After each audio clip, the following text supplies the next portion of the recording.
લાખ ખેડૂતોનો અવાજ બનવાની કોશિશ કરી।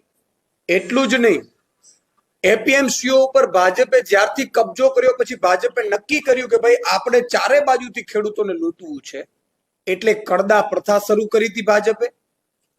ભાજપની એપીએમસીઓ, ધારાસભ્યો ભાજપના, સાંસદ સભ્યો ભાજપના, મંત્રીઓ ભાજપના, મુખ્યમંત્રી ભાજપના, પ્રધાનમંત્રી ભાજપના, અને એટલે એ લોકોએ નક્કી કર્યું કે જેટલા ખેડૂતો આવે એનો કડદો કરી નાખવાનો અને એને લૂંટ ચલાવવાની।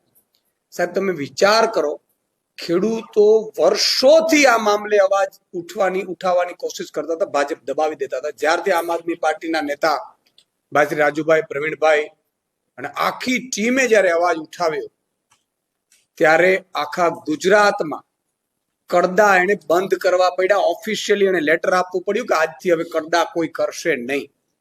આ ખેડૂતો જાગ્યા, ખેડૂતોને ખબર જ નહોતી ખરેખર આ લૂંટ છે કડદાના નામે।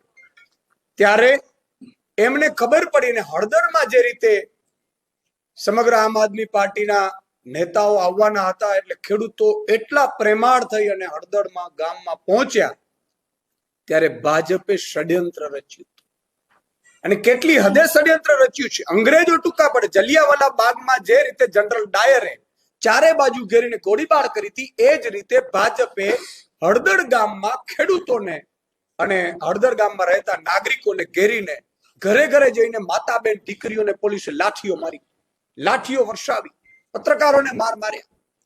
અને એટલું ઓછું હોય તેમ એમણે આમ આદમી પાર્ટીના નેતાઓ જે ખેડૂતોનો અવાજ બનતા હતા એના ઉપર ખોટા કેસો કર્યા, એટલી કલમો લગાડી, ખેડૂતોને પણ જેલમાં પૂર્યા અને 85 લોકોને જેલમાં પૂર્યા।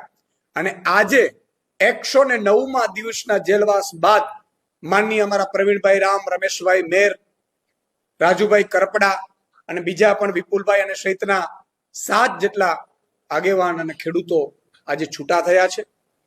તમે વિચાર કરો, ભાજપે જે રીતે અત્યાચાર કર્યો, સમગ્ર ખેડૂત સમાજ, મજૂર સમાજ, શ્રમિક સમાજ નારાજ થઈ ગયો અને એમણે દિવાળી આ વખતે ઉજવી નથી, કારણ કે એમના જે મસીહાઓ હતા, જે એમના માટે લડતા હતા, એ દિવાળી છે એ જેલમાં કરી હતી। એટલે આ લોકોએ દીવડા કરી અને પ્રોત્સાહન આપ્યું હતું, અને સાથે સાથે સમગ્ર નેતાગીરી જ્યારે જેલમાં હતી ત્યારે ખેડૂતોએ એ સમયે દિવાળી મનાવી નહોતી। આજે 54 લાખ ખેડૂતો દિવાળી જેવો માહોલ ખેડૂતોના ઘરે છે। મિત્રો, આટલી હદે ઓછું હોય તેમ જેલમાં પણ આમને પ્રતાડિત કરવામાં આવ્યા છે, આમને પરેશાન કરવામાં આવ્યા છે।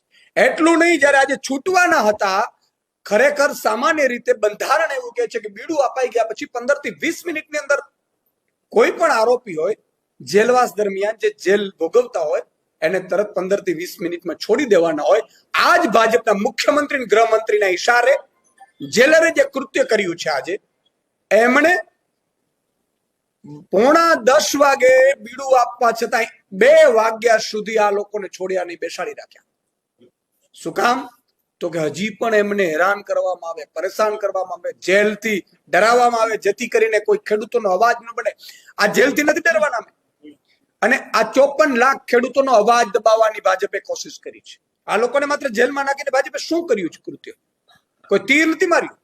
એમણે 54 લાખ ખેડૂતોને જે કડદા કરતા હતા, જે લૂંટ ચલાવતા હતા, એનો અવાજ દબાવવાની કોશિશ કરી કે અમે પ્રધાનમંત્રી સુધી અમારી સત્તા છે, અને આ 5-25 યુવાનો એ કઈ રીતે અવાજ ઉઠાવી શકે અને ખેડૂતોને જાગૃત કરી શકે? એટલે ખેડૂતોનો અવાજ દબાવવાની ભાજપે કોશિશ કરી છે। આજે હું ન્યાયાલયનો આભાર માનું છું કે ત્યાં તો કમસે કમ ન્યાય મળી રહ્યું છે અત્યારે, અને એટલે આ સૌ લોકો આજે છૂટા થયા છે। પણ અહીંથી આંદોલન અટકવાના નથી। હવે ખેડૂતોના વિવિધ મુદ્દાઓ છે, બેફામ પણ થાંભલાઓ નાખવામાં આવી રહ્યા છે, ખાતર પૂરતું મળી નથી રહ્યું, જે રીતે ખેડૂતોને પવનચક્કીઓ એમના ખેતરોમાં નાખવામાં આવી રહ્યા છે, આ બધા મુદ્દાઓ ઉપર આગામી સમયમાં આમ આદમી પાર્ટી આંદોલન કરશે।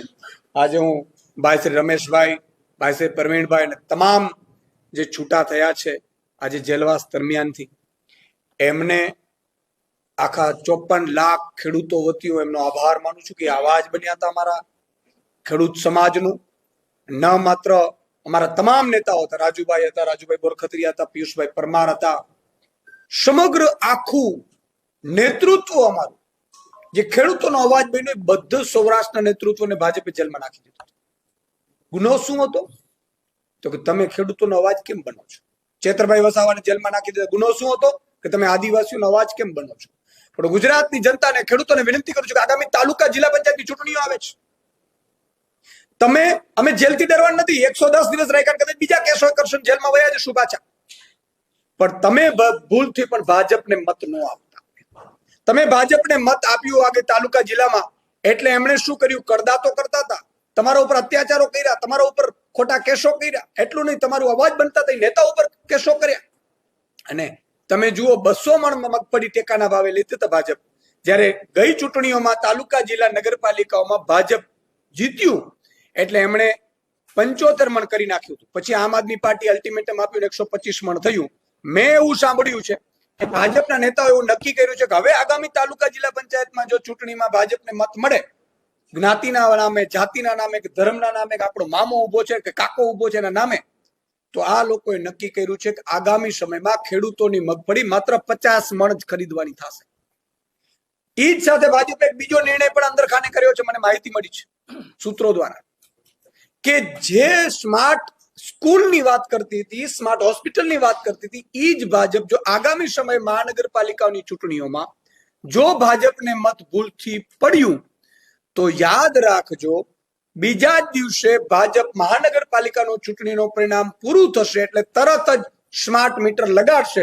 અને એમાં તમારી દીકરી, તમારી દીકરાની વહુ કે દીકરો કે માતા, બેન, દીકરીએ વિરોધ કર્યો તો ચોટલા ખેંચી પોલીસ અને ઢસેડીને લઈને પછી સ્માર્ટ મીટર લગાડશે.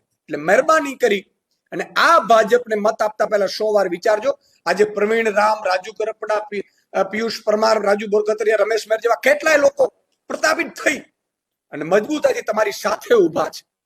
પણ જો ભૂલથી પણ જો હવે તમે મત ભાજપને આપ્યો છે, તો અમે કેટલીક વખત જેલમાં જશું. ચલો 1-2 વાર વધારે જેલમાં જઈ આવશે હજી બીજા નેતાઓ, પણ તમારે તમારા હક અને અધિકાર માટે પણ જાગવું પડશે. અને આ સમગ્ર મામલાઓમાં આજે હું પ્રવીણભાઈ રામને અને રમેશભાઈ મેરને પણ કહું છું કે એ પણ આપને સંબોધન